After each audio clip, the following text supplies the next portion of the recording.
नमस्कार, your money में आपका स्वागत है। आपके साथ मैं हूं स्वाति। आज हमारा फोकस होगा म्यूचुअल फंड पर और दर्शकों के सवालों के जवाब देंगे investonline.in के MD अभिनव इंग्लिश। अभिनव, बहुत बहुत स्वागत है शो में आपका। चलिए शुरू करते हैं दर्शकों के सवाल जवाब का सिलसिला। पहला सवाल विकास सुखीजा का लेते हैं। इन्होंने हमें ईमेल किया है अपना सवाल। इनकी सैलरी है करीब 90,000 रुपए पर मंथ। अकेले हैं घर में कमाने वाले। घर में इनके अलावा इनके मॉम, डैड, वाइफ और 3 साल की बेटी है। खर्चे के नाम पे जो एक बड़ा खर्चा है वो है एक EMI जाती है होम लोन की 13,000 रुपए हर महीने। जो उन्होंने इन्वेस्टमेंट किए हैं अभी तक उसमें कुछ SIPs भी हैं।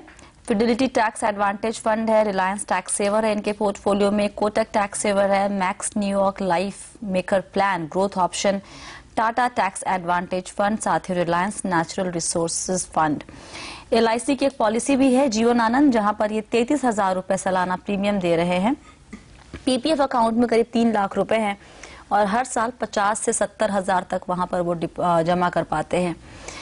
इनका कहना ये है अभिनव कि जो भी इनके इन्वेस्टमेंट है उसमें उनको 1-2 को छोड़ के बाकी सब में नुकसान हो रहा है। गोल लेके चल रहे हैं करीब 60 साल की उम्र में 2 करोड़ रुपए चाहिए होंगे। अभी इनकी उम्र 35 साल। साथ ही ये भी कहा इन्होंने कि ज्यादा सेव नहीं कर पा रहे हैं क्योंकि खर्चों की डिटेल हमारे सामने नहीं है, तो हम नहीं बता सकते ये किस फ्रंट पे ज्यादा खर्च करें। 90,000 की सैलरी सफिशिएंट है इनफैक्ट अच्छी खासी सेविंग के लिए भी। क्या सलाह देना चाहेंगे आप विकास को? इनका पूरा इन्वेस्टमेंट पोर्टफोलियो कैसा है? नाची साथी 13,000 की अगर ये EMI भर रहे 90,000 की सैलरी में, तो which is very comfortable, just about 15% of his income which is net income.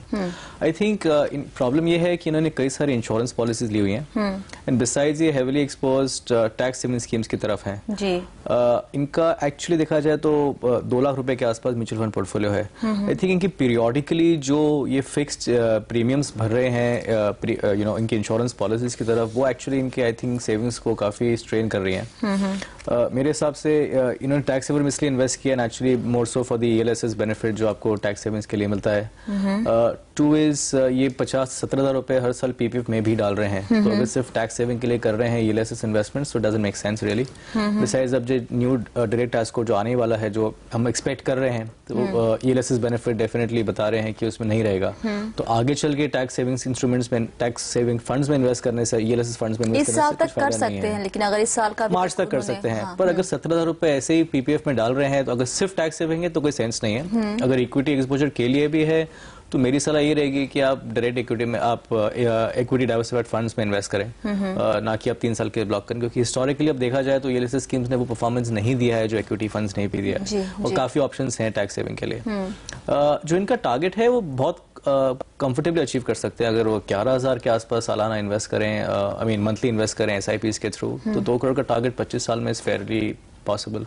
मैं इनसे ये सजेस्ट करूंगा कि नंबर ऑफ स्कीम्स कम करें। जो अननेसेसरी यूलिप्स और प्लान्स लिए हुए हैं उनकी जरूरत नहीं है, तो उनके टाइम फ्रेम 5 साल के बाद जब वो आप विड्रॉ कर सकते हैं विदाउट एनी पेनल्टीज, उनको विड्रॉ करें।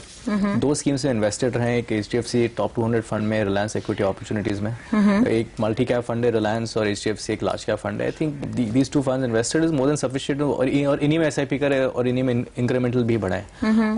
जो ऑलरेडी इन्वेस्टमेंट है टैक्स सेवर फंड में, उनका क्या करें? देखिए, जैसे इनके 3 साल खत्म होते हैं, मेरे हिसाब से इट्स बेस्ट कि अगर वो उसको रिडीम करें और 2 या 3 स्कीम्स में कंसंट्रेट करें। अभी हो क्या गया, इनकी इतनी सारी मल्टीपल इन्वेस्टमेंट्स हो गई हैं, वो इतनी स्टैगर हो गई हैं, वो शायद मैनेज भी नहीं कर पा रहे हैं। जो आपने ईमेल मुझसे शेयर भी किया, इनसे 8-10 स्कीम्स हैं और मल्टीपल इन्वेस्टमेंट्स है, नेचुरली मैनेज करना डिफिकल्ट है। इसलिए आई थिंक इतनी प्रीमियम्स भी इनकी जा रही हैं उसमें, तो ट्रैक नहीं कर पा रहे होंगे कि वो कहाँ उनका गेन है, और नेचुरली जो लॉसेज हो रहे हैं प्राइमरीली यूलिप्स में हो रहे होंगे। So it makes sense to reduce ULIP exposure. Sure, insurance is a must, but more so from term plan perspective to just cover your life.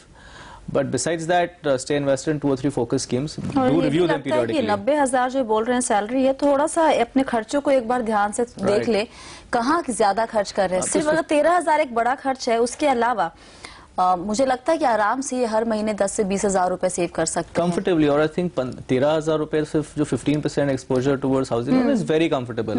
उसमें भी इनको टैक्स बेनिफिट मिलता है।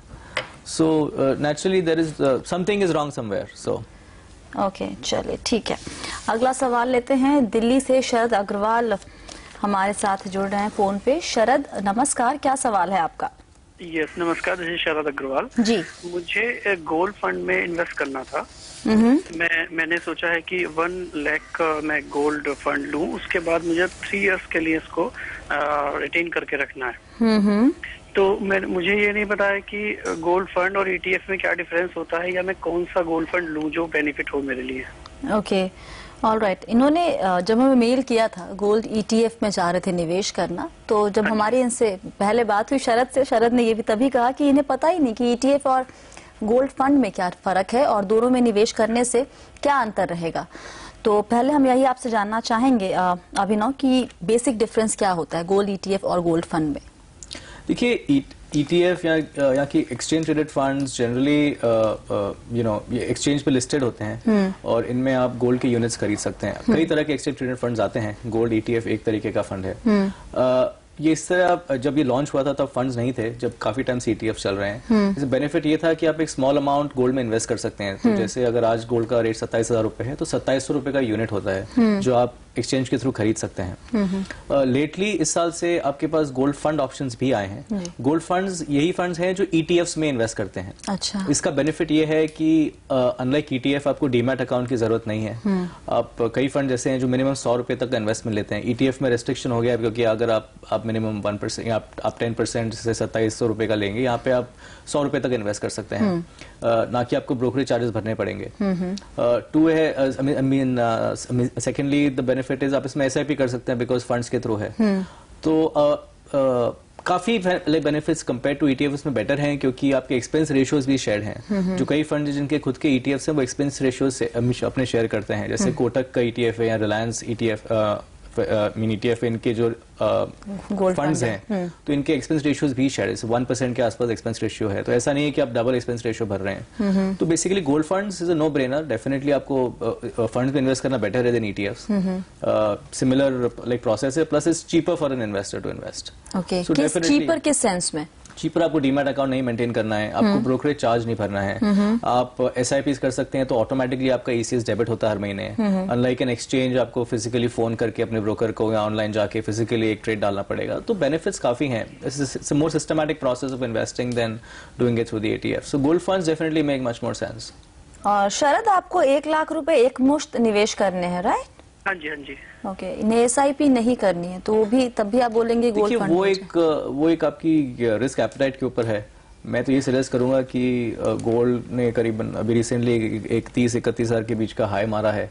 अगर आप हाई के काफी पास हैं, sure it's a good investment, you should have gold in a portfolio, but stagger करना फिर भी सजेस्ट करूंगा। अच्छा। ये अच्छी बात है कि अगर आप फंड्स में डाल रहे हैं तो आप सिस्टमैटिक ट्रांसफर प्लान यूज कर सकते हैं। आपके अपने अपफ्रंट फंड्स हैं तो आप लाख रुपए अपने लिक्विड फंड्स में इन्वेस्ट करें, वहां से फिक्स्ड अमाउंट हर महीने आप SIP के ही जैसे इन्वेस्ट कर सकते हैं। इसमें बेनिफिट ये है कि लिक्विड फंड्स में भी आपकी एक फिक्स्ड रिटर्न आपको रेगुलरली मिलती रहेगी। That is a better option than putting it upfront is my recommendation to you. चलिए, वक्त है एक ब्रेक का। ब्रेक के बाद सवाल जवाब का सिलसिला जारी रहेगा। बने रहिए योर मनी के साथ।